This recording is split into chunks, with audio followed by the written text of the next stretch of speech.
a brilliant number of topics and conversations happening simultaneously. So, Right. okay, so our meeting is now streaming live, Shweta. So I think we'll wait a minute, and let me just check on the attendees, and then I think we can start with an introduction to you. Give me a minute. Yeah.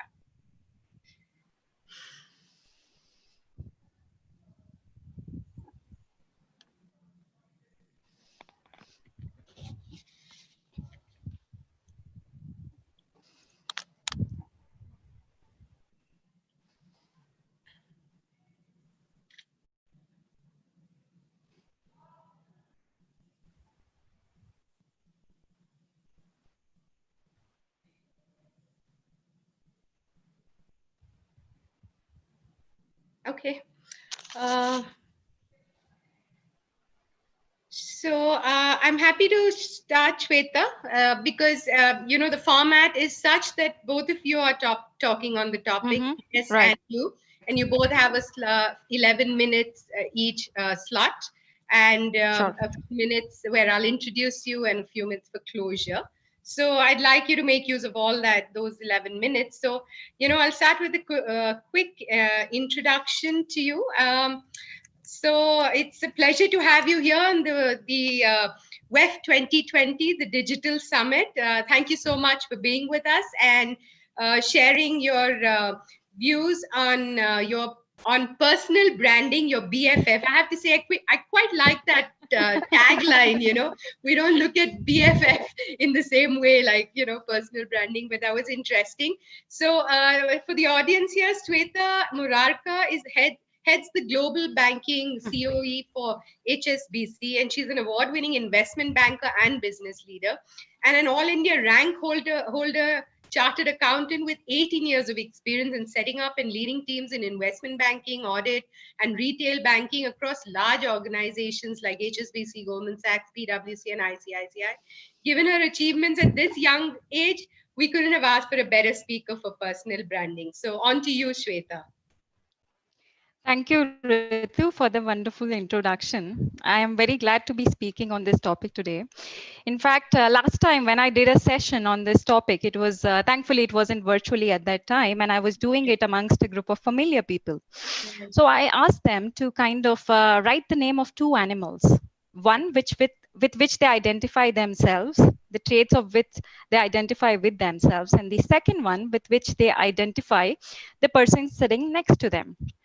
So very interestingly, Ritu, what happened is about 80% of the people said that they do not resonate with what the person sitting next to them have written about them, Oh, and quite a few of them also said that they do not even resonate or identify with or are not able to understand which animal do they identify with. So it was kind of a fun experiment, but a very interesting revelation that more often than not, we either don't know who we are, what we stand for, or even if we know that, Ritu, we're not able to translate that in a way so that the perception of who we are kind of the perception that we are creating of who we are matches with what we are trying to demonstrate, right?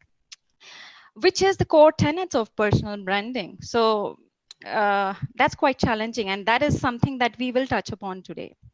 In fact, when I was really small, and I used to go with my dad to all these different retail bank branches. And at that time, what stood out to me, I must be about 8 to 9 years old. I thought when I walked for the first time in a HSBC branch, I thought I want to work for this organization. And that thought and that feeling did not change even when I kind of walked in different branches of HSBC. The feeling kind of remained.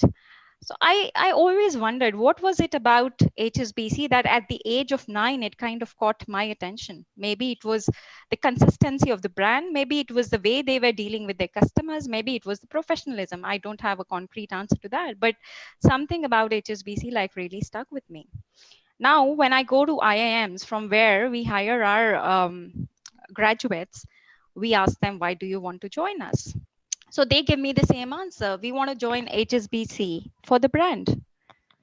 So years have passed, generations have changed, but the kind of answer that I get remains the same. So that goes a long way to say that brand is kind of eternal, right? Years pass, generations change, but brand kind of stays with you. Hmm. So it's very important that since branding is so important, we like really take care of it. But more often than not, people find it very daunting to create a personal brand. They just don't know how to go about that. So today I will break down that into three simple steps for you. So the first step is, you know, very simply self introspection. What is it that you want to portray? What is it that you want to stand out for? What is it that you want to be known for? So, in thinking about that, my personal mantra is to follow a concept called C, to stand out in a sea, stand out relevant in a sea of people that are out there. So, one, I want my brand to be specific. So, the S in the C stands for specific. So let me give an example, taking my personal example. So Ritu, you introduced me in a very brilliant way. But if, for example, if someone asked me for an introduction, I could very well say that I'm a senior business leader in the financial services industry and care for diversity. I write, I author a few poems and blogs here and there when I have time. I'm also a chartered accountant. Or I could say that I'm an award-winning investment banker, and I lead a very key vertical for HSBC. My industry is notorious for not having great diversity. I've faced a lot of personal and professional challenges as a woman. That's why I really care about diversity. I've set up the diversity network at HSBC and helped expand it to over 50 countries, more than 48,000 people. I am an All India rank holder chartered accountant, and I'm an author and speaker. I do voice my opinion in various forums and present myself. So obviously, I mean, goes without saying, the way I describe myself in the second way would perhaps stay with a lot of people. So what is it about the second way that would stay with a lot of people versus the first way? Probably it was specific. So the first way, the way I explained myself,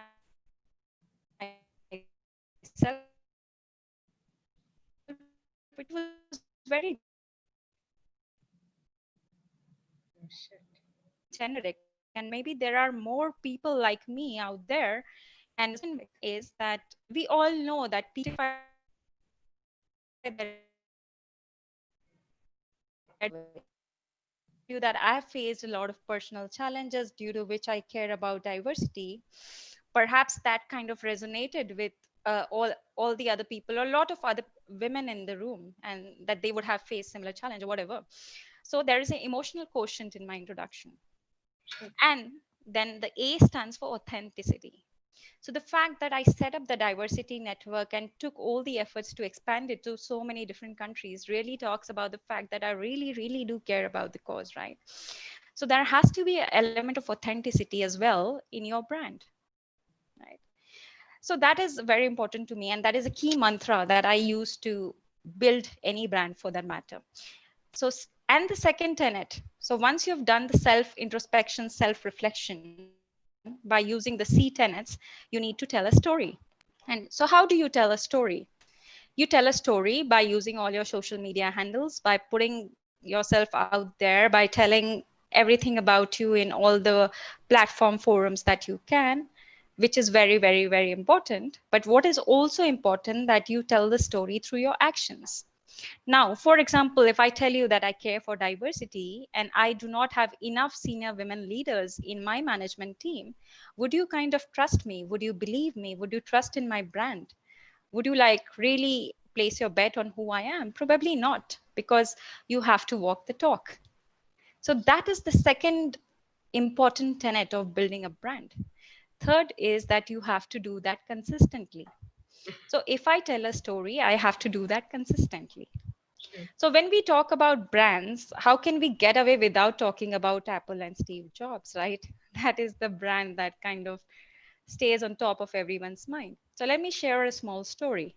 When a prototype of iPod was kind of created and given to Steve Jobs, he said, "This does not sync in with our brand. I'm not going to launch it." So the engineer said, what is the problem? It is power packed and it is super powerful. That's what we stand for. He said, we also stand for, small devices, simplicity, minimalism, which is not reflected because this prototype is really huge. And the engineer said it cannot be made any smaller than what it is today. So he dropped that in a bucket of water, and there were air bubbles coming out of the iPod. And he said, look, there is space. We can make it more compact. So you better do that.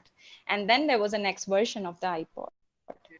So what I'm trying to say is Apple in every product stands for consistency. Again, sharing a personal example, over the course of last 4 months, we've been in this lockdown situation, and it's been like really hectic managing work, home, office, been really busy. So it's very easy for me to forget that, one part of my brand is, being an author, a speaker, speaking in various forums, writing blogs, articles. I could easily drop that ball, right?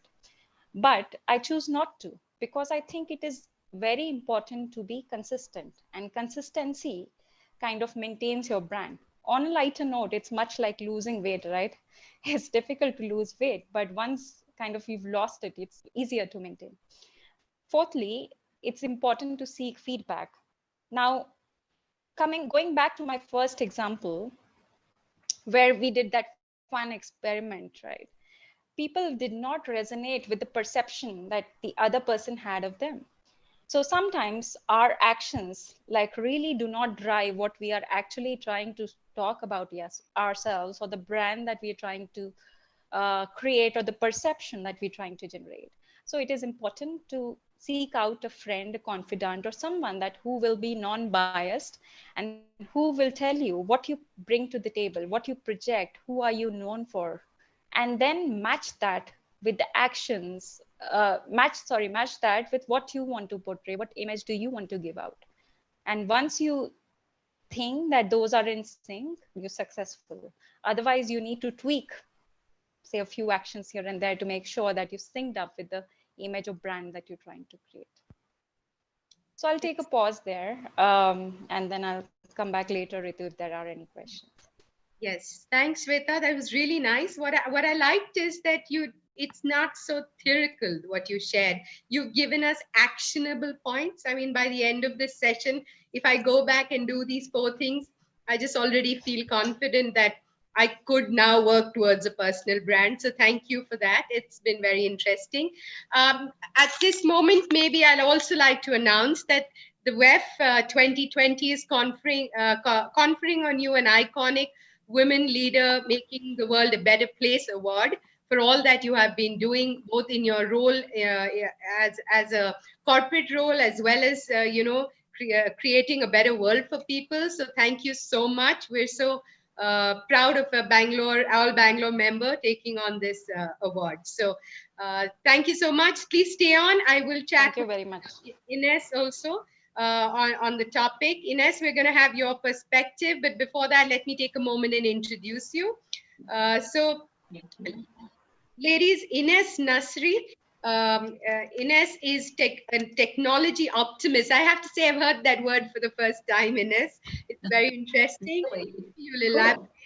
But yes, a technology optimist, a trainer, an international speaker, and digital marketing specialist from France. Digital Technologies Woman of the Year, pioneer and expert for more than 12 years in digital strategy and innovations, IT engineer, graduate in innovation management, and a serial entrepreneur. And Ines belongs to the few top digital experts and trainers that are always exploring the use of cutting edge technologies in digital transformation and professional training. So we are excited to hear from you how technology is now going to help me to a large extent work on my personal brand, which is also quite the challenge today because it's such a competitive and busy, noisy world. How do we stand out? So over to you. Absolutely. Please do share. Absolutely. Thank you. Thank you very much for this presentation. I really enjoyed it. Thank you very much.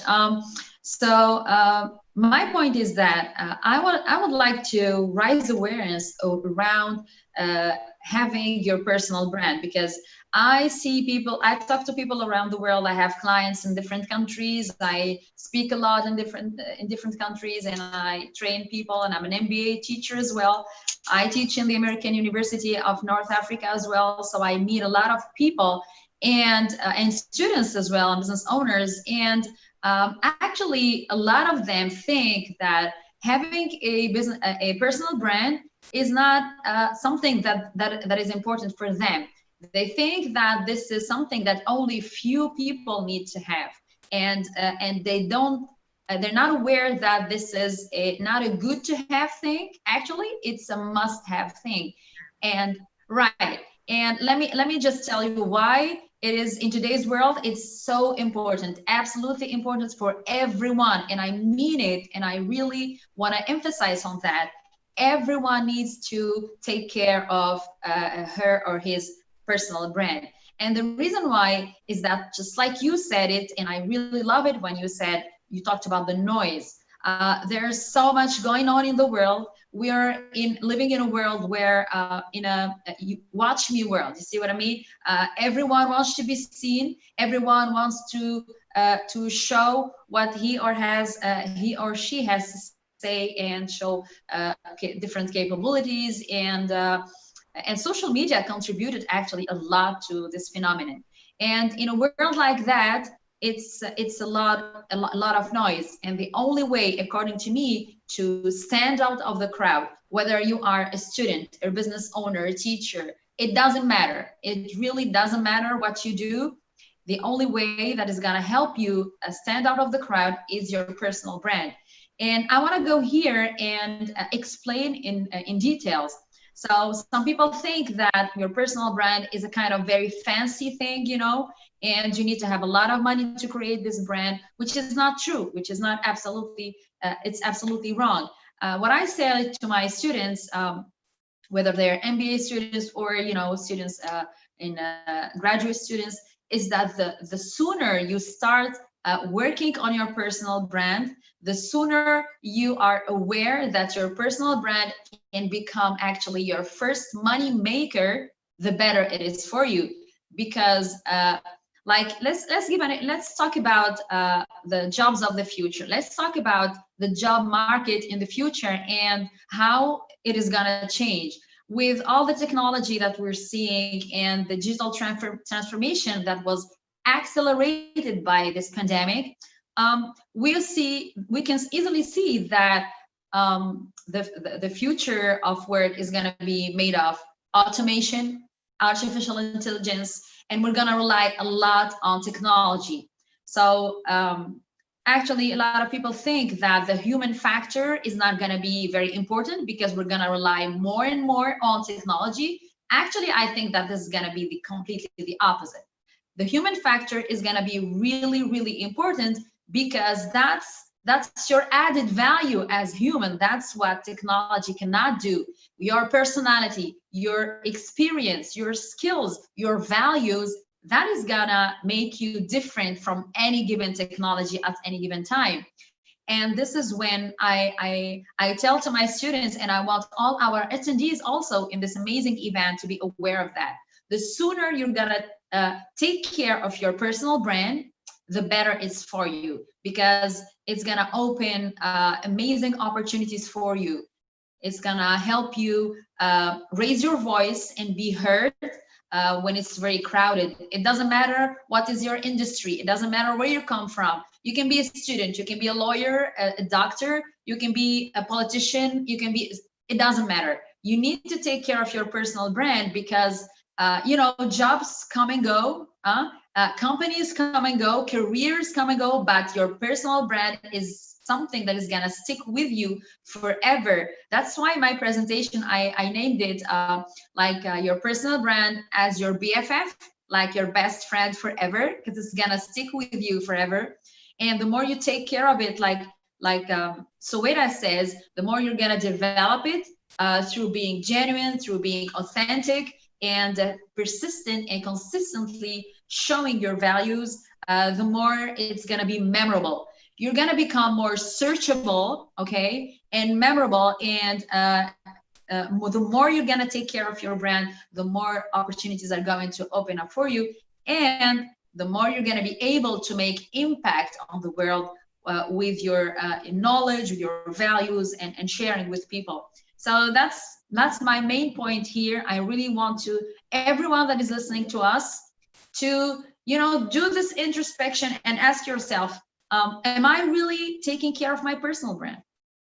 Am I aware of how important it is for me? And then you take it from there, and then you do this introspection. And I mean, trust me, if you do this in the few coming year, your brand is going to be one, let's not say the biggest money maker for you, but at least one of your money makers. Sure. Great. Thank you so much, Ines. We have a few minutes. I'd like to reach out to the attendees watching to us. If you'd like to ask any questions, I'm happy to take one question for both the ladies. But, you know, to sum up, I'd like to say what I'm taking home from what you've shared, Ines, is that, you know, it's a burning question these days. Is technology going to replace the human touch? But what you've just beautifully answered is, no, when there's going to be everybody using technology, it is your human touch that needs to stand you out, you know, and that's what's going to really make. Absolutely. I think you've shared that beautifully. I couldn't have, you know, the way you put it together. It really resonates with me, and I'm sure a lot of you know, youngsters will understand technology is in its place. I get asked this question very often in my hospitality career. You know, I ran hotels, I used to operate hotels, and I'm constantly asked, well, is technology going to take over the face-to-face human interactions? But right. you cleared that doubt for me so beautifully. Thank you so much, Ines and Sweta. It's been a very interesting session with you both. I am for a second going to check if we've got any questions. Ladies, give me a minute. That's why I remember when you presented me, you said the first time you hear technology optimist, remember? Yes, yes, yes. That's why I like.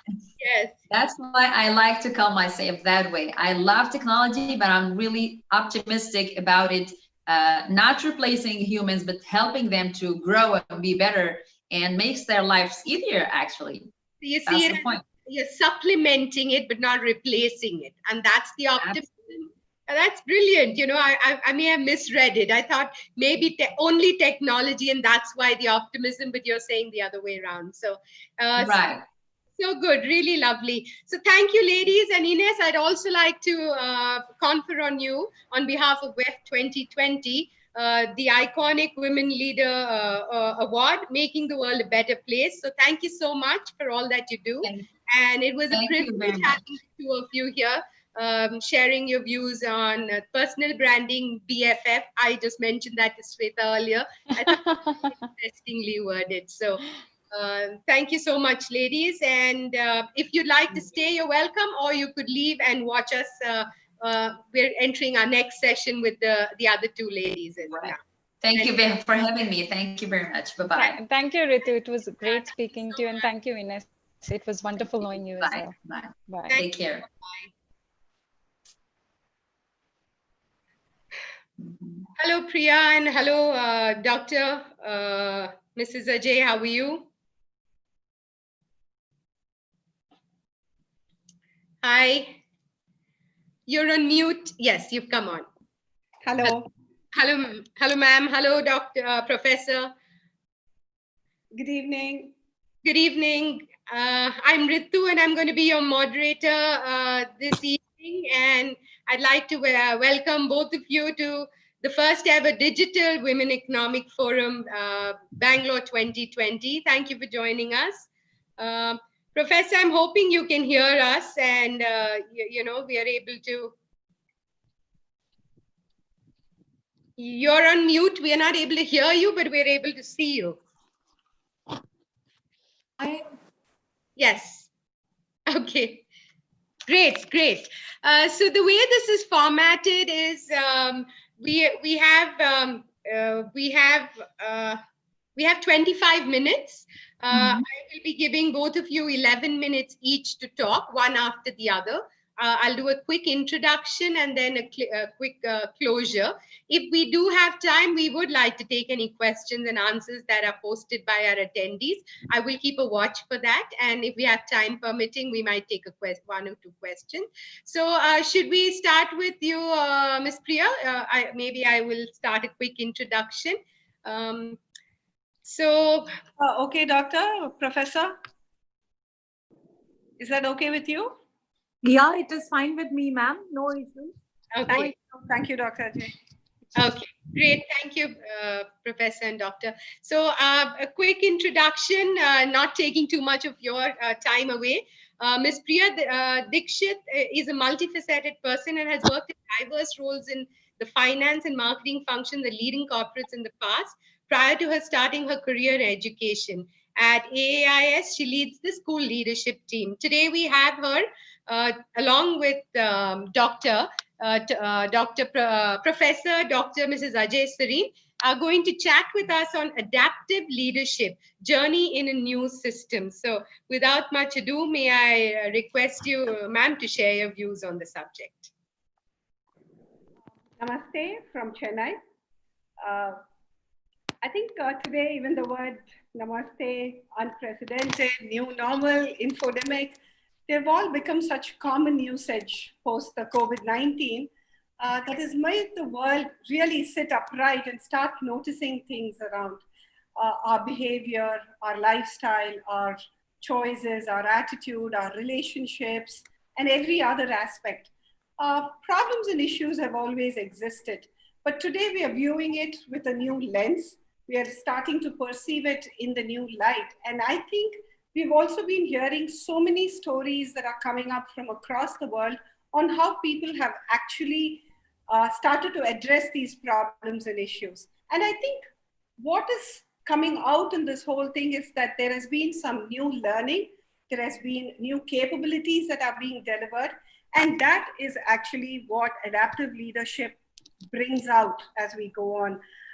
In the next few minutes, I'd like to share what has happened with us at school and how did we go about facing this and gearing ourselves.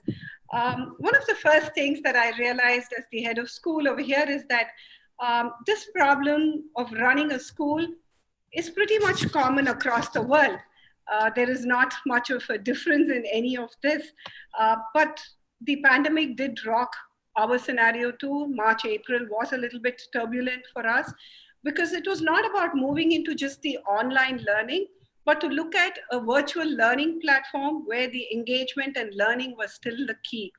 And when I look at how did we address the issues, they can largely be classified as either technical or adaptive. And when I say technical issues, they are more in terms of timetabling, access to gadgets, the amount of screen time that we have, allocation of the subjects, and so on.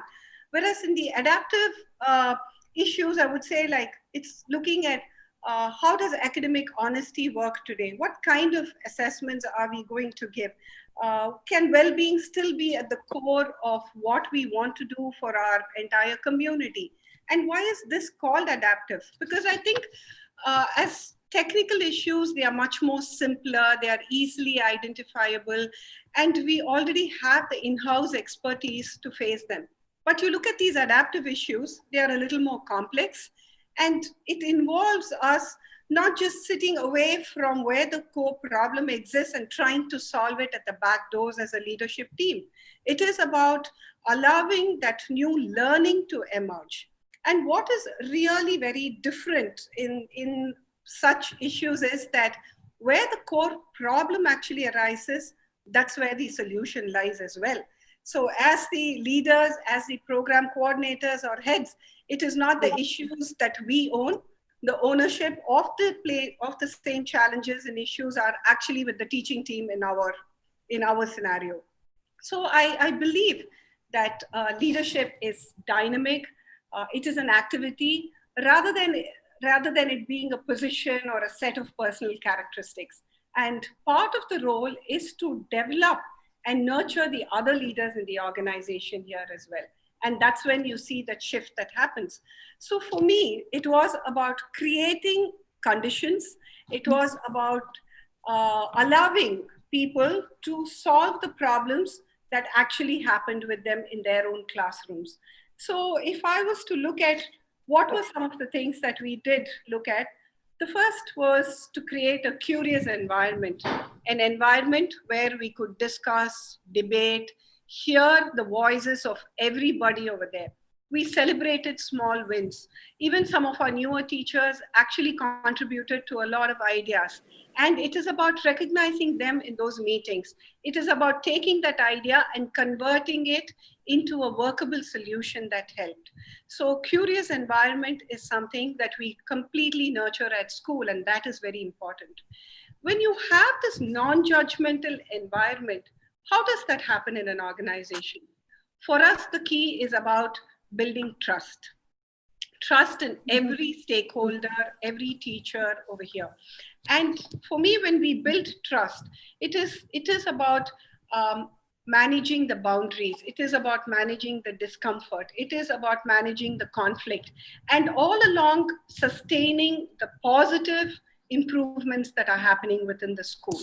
And with the trust, as you build the trust in them, you start providing a very holding environment for them.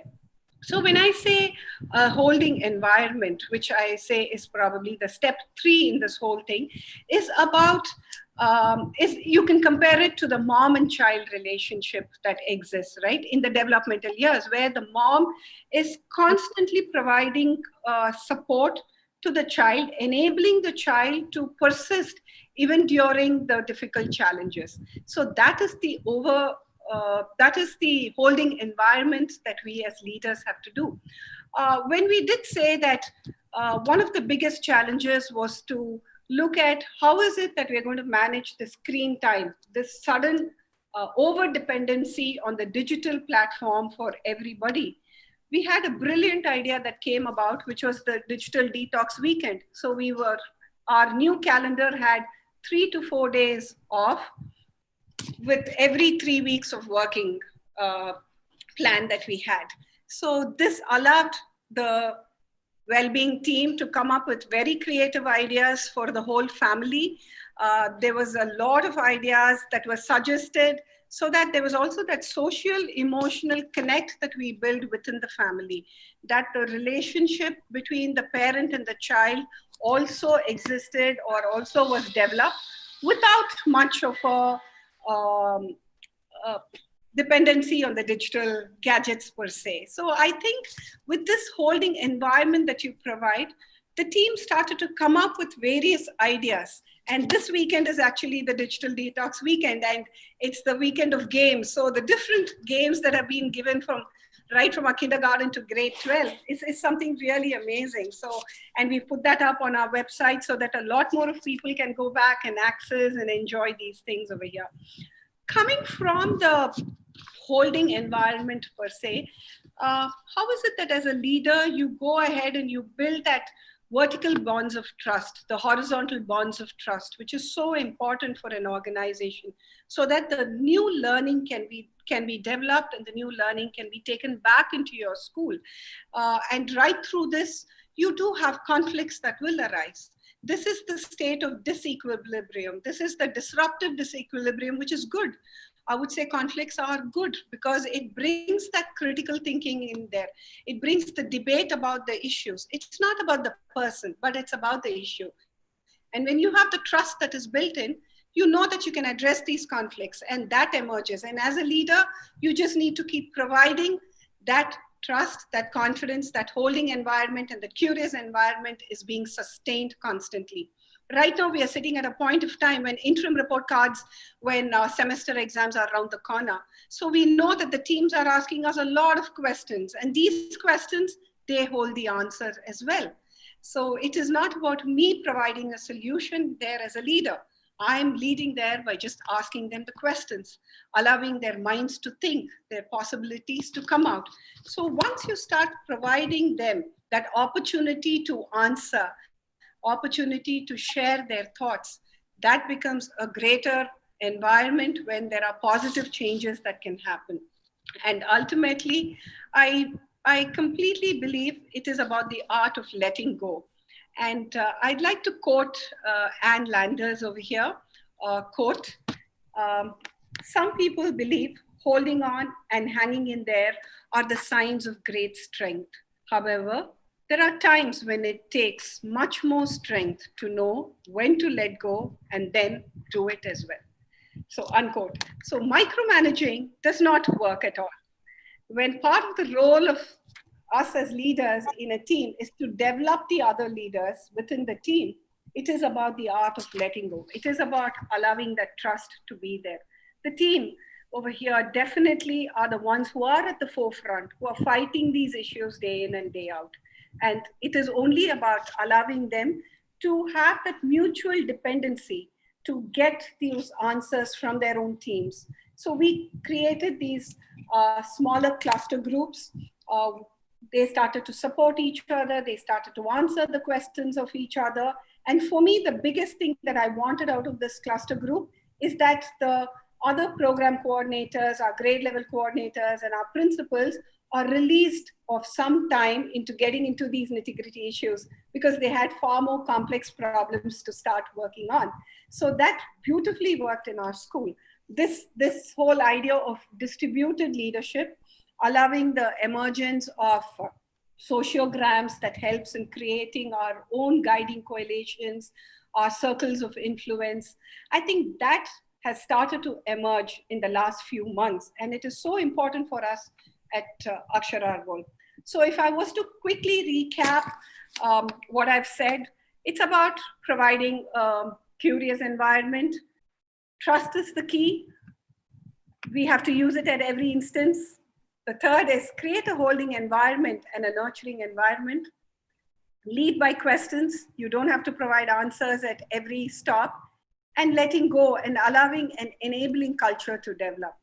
And if I may add that one mantra that has probably worked for me is that I believe adaptive leadership is changing the heart, the mind, and the behavior. It is not about generating dependency, but I believe it is about generating and building capacity. And those are my thoughts, and thank you for giving me this opportunity. It's our complete pleasure, ma'am. Today, I think I have to say this, and I'm sure I'm talking on behalf of a few other women. You know, somewhere we've always thought of adaptive leadership, always from a corporate standpoint. You know, you just somehow believe that some of the best of examples will come out from there. But I have to say that I'm absolutely enlightened by what you're sharing that's happening at a school level. The kind of words you chose, academic honesty, I mean, the thought of trust, and some of this is really, I think will be new to a lot of us. While we do understand that the challenge that the whole education system is currently facing in the times that we are in, you know, somehow we always see it from this side, right? We haven't seen it from your perspective. I mean, I know all the moms are complaining, the children are sitting at home, we have to deal with them, they're always on the computer and stuff. But look at the other side. You've really opened our eyes into really saying what's the journey in this new system. I mean, this is here to stay, I think, for a while. And you know, yeah, and the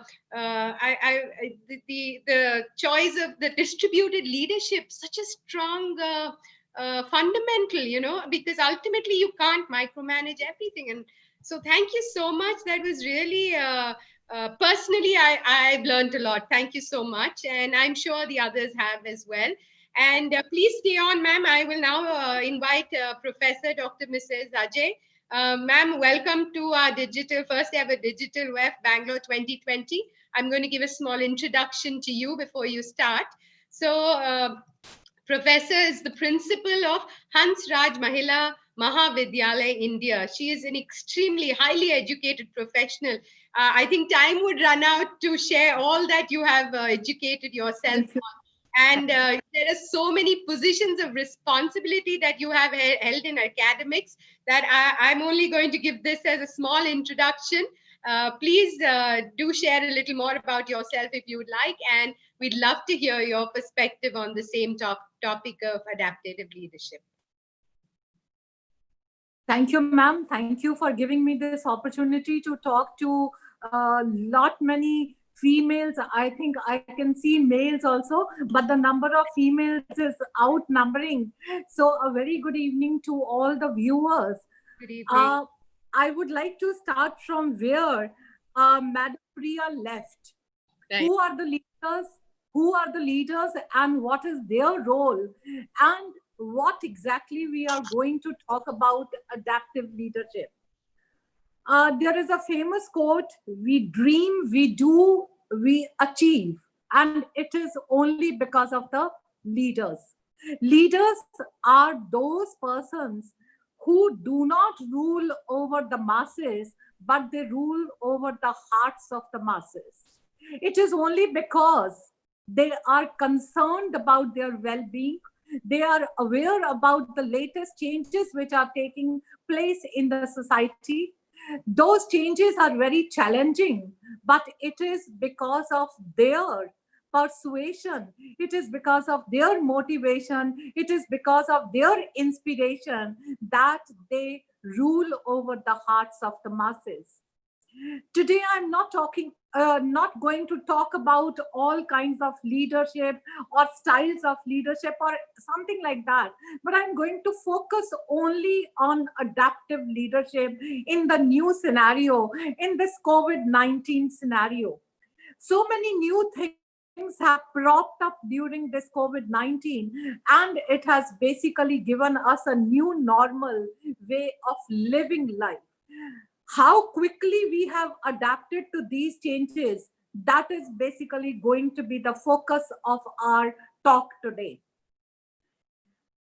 As I'm from education field and Madam Priya talked about the changing scenario in the school education, let me continue with the same thing by saying that it has changed the scenario of education at the higher education institute levels too.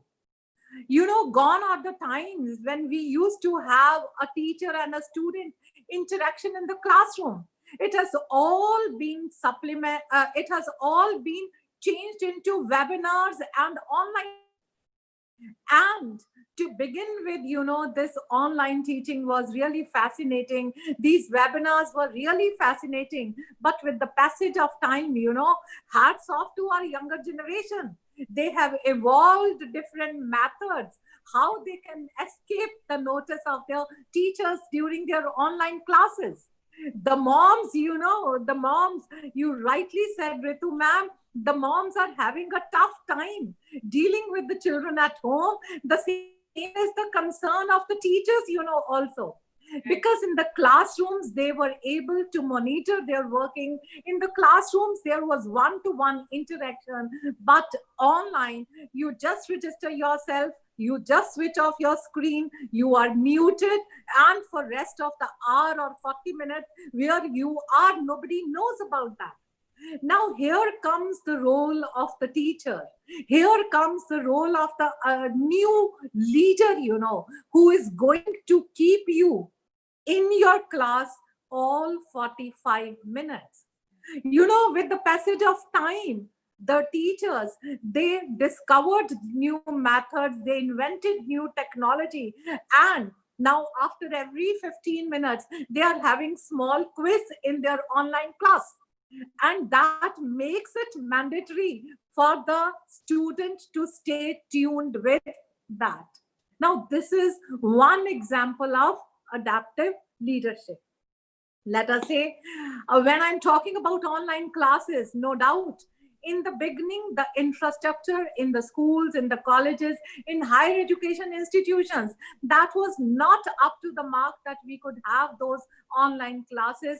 And these words like WebEx, GoToMeeting, Zoom, they have evolved out of these practical situations. These practical but challenging situations. The challenge here is to have a perfect kind of infrastructure so that we can promote online teaching. But the challenge is also there at the level of, you can say, lower middle income group families too. Because if there are 3 children in the family, it means that they need to have a Wi-Fi connection, they need to have 3 mobile phones, they need to have laptops or tabs, so that all the children simultaneously can have their classes. Now here comes the role of a leader. Here comes the role of a teacher, who is the leader of the situation.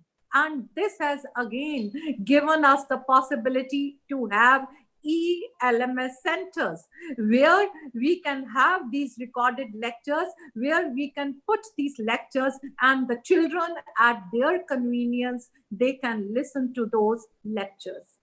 So what I'm hinting at is that the challenging situations, they demand all our attention, and it is only when those challenging situations are understood in the right perspective by the leaders that the solutions emerge.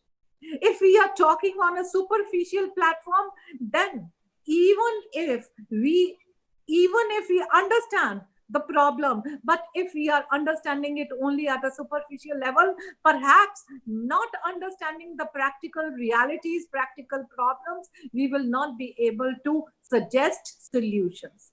So this is basically the role of a true leader. This is the role of a true teacher, who is the leader in the class. Let us take the example of medical stream. Medicine, medication. Now gone are the times when, we used to go to an MBBS doctor for all our ailments. It is the time of specialization. The specializations have further taken a backseat, and now it is the mobile medication. New things, new challenges, they are emerging every day. Okay. Let us think day 1 of our lockdown in the country. We were all apprehensive how this 15 days of lockdown or 3 weeks of lockdown is going to go. We were all apprehensive whether we shall be wearing the mask and how the things move on.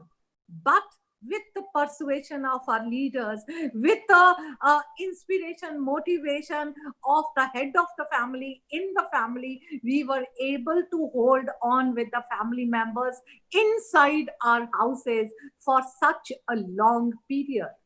A new normal has emerged out of this situation, a challenge. And we have practically now adapted ourselves to this particular condition. Let us take the example of agriculture. Gone are the days, when farmers used to put so many pesticides and this and that.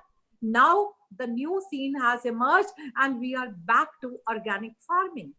What I'm trying to hint at is that challenges, basically, they determine how the leaders are going to pave path, if they really are the leaders in the true sense.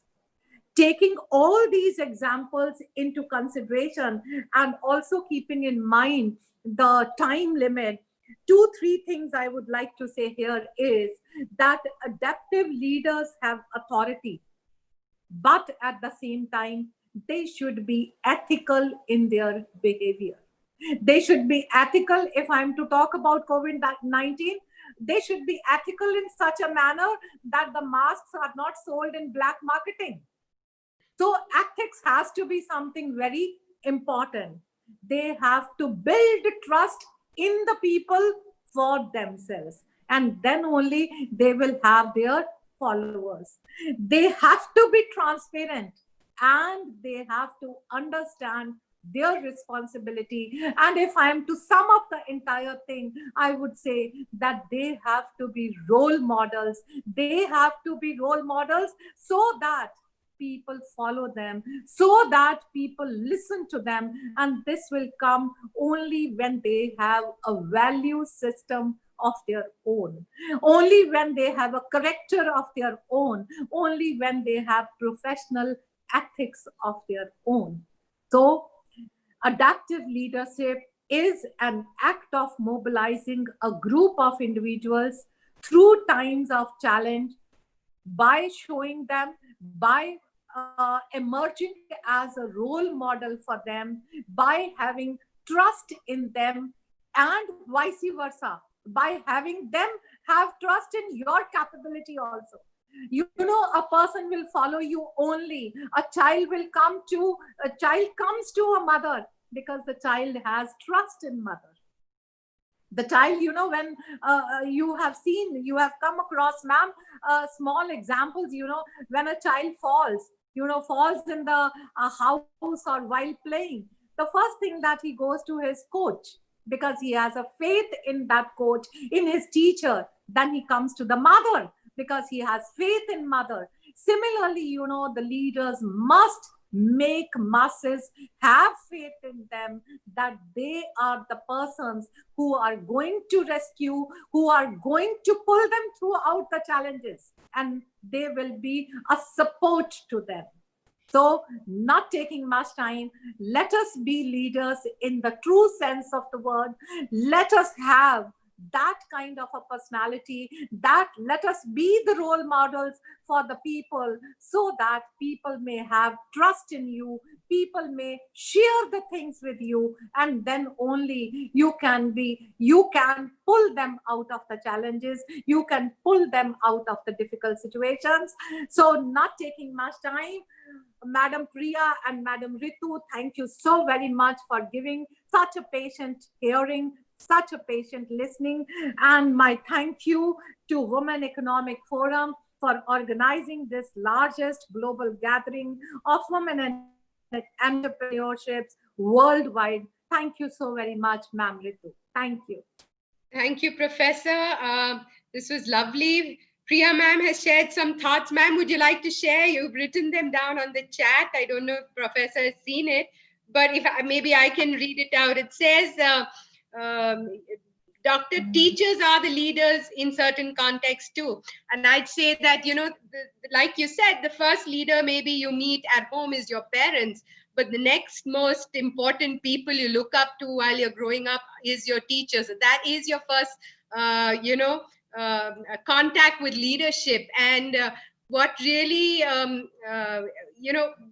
first thought that comes into my mind, and like in Hindi we say choti muh badi baat, but the feeling that the children of this country are in very good hands. You know, it just makes me so proud to say that, you know, educationists like you are really walking the talk, talking about such important factors like ethics, trust, academic honesty. And I felt that both of you, sitting in different parts of the country, are pretty much have similar vision for what leadership through the school and education system should be. So I thought that was very enlightening. We have quite a few attendees watching us.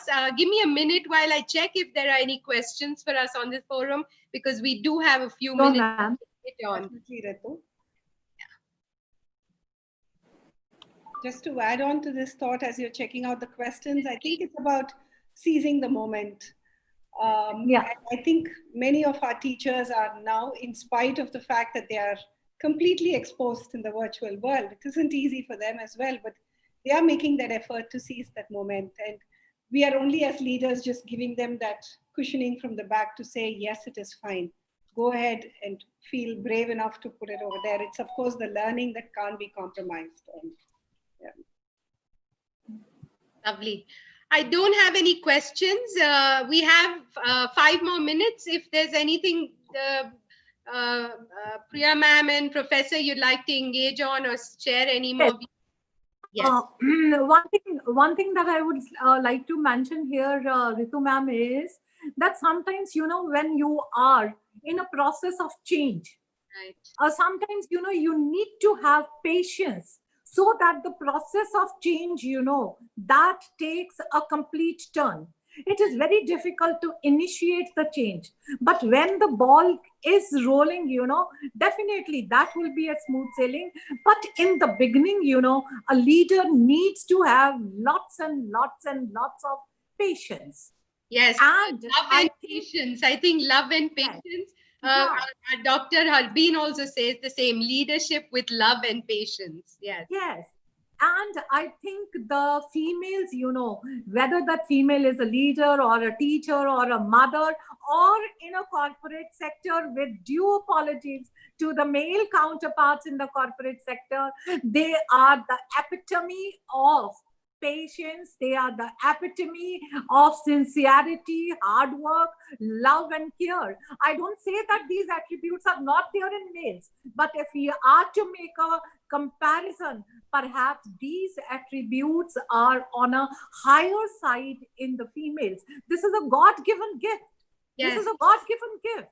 And you know, I absolutely agree. I absolutely agree, Dr. Ajay, because I believe that women are great leaders and managers, right? And seizing that opportunity to step forward. Very well said. I absolutely agree. And one thing more that I would like to mention here is that women have capacity of multitasking too. Yes, ma'am. Absolutely. Yes, they have the capacity of multitasking, and that is the reason, you know, they are able to amalgamate the role of a homemaker as well as a working woman. Correct. They are the women, are the mothers, they are the wives, they are the corporate managers, they are the teachers. They take care of the home as well as their working place. So they have that capacity of multitasking. And again, it is a gift of a God. Yes. That is the reason. That is the reason, you know, children, they would always go by the advice of the mother first. They are more closer to the mothers. Right. This is something that has been a blessing for the females. And it is only and only because of these factors, you know, that they are able to have that kind of the trust in the children, whether at home, whether at school, Right. trust of the employees when they are leaders. So all these things, they must be kept in mind. And ma'am, Priya ma'am, they should become a mandatory part of our value system also. Because, you know, the children who are coming to us at the college level, they have certain values, you know, which have been ingrained into their personality, which they have inculcated in their personality from the very beginning. Just to add over there, ma'am, it's as much as the schools do, it's always a partnership. Yeah. Again, that's the trust that we have to build with our own parent community. And it's always a joint partnership that nurtures the child. It's never one or the other. Yeah. And I usually say, you know, because God could not be everywhere, so he created mothers. And because mothers could not be everywhere, so there is a community called teachers. Beautifully ended, ma'am. Beautiful. Yes, it's absolutely true. And on a high note, I'd like to say that the WEF 2020 is privileged to confer on you two lovely ladies in this education system the iconic Women Leader Creating a Better World for All award. The awards, please give yourself a hand. In today's times, it's a small room we're in. It should have been with a larger audience, maybe, but we are so privileged that our education system is in good hands. And your awards will reach you by soft copy in a week's time. And thank you so much for such an engaging conversation. It was an eye-opener. I'm sure a lot of mothers and ladies watching both will learn what's happening in our system from your perspective, the education system from your perspective. And this insight into adaptive leadership was really enlightening. So thank you so much. Have a lovely day. Thank you for being here. Nice meeting you all here. Yeah, thank you so much. Thank you so much. Bye-bye.